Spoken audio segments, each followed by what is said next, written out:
para o Judiciário e para a Polícia Militar. Eu tenho todas as medalhas da Polícia Militar, da TOP, que é a Tobias Aguiar, até desde um dia que só eu tenho acesso ao centenário, de 1981.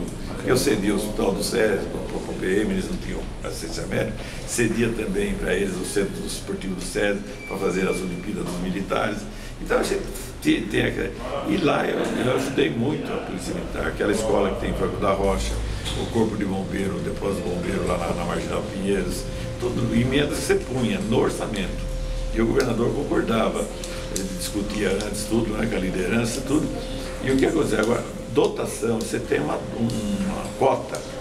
Então eu dava 100 mil por ano para Credac, 50 aqui, 100 ali, né? Você distribuía para as entidades, papai de Campo Limpo, papai de Várzea. Então isso é cotas que você tem, como tem os deputados federais, né? Exatamente. Então todo deputado tem essa cota e ele distribui na região dele, né, para as entidades sociais. A gente tem muita função, viu, Ed? Querendo trabalhar, tem.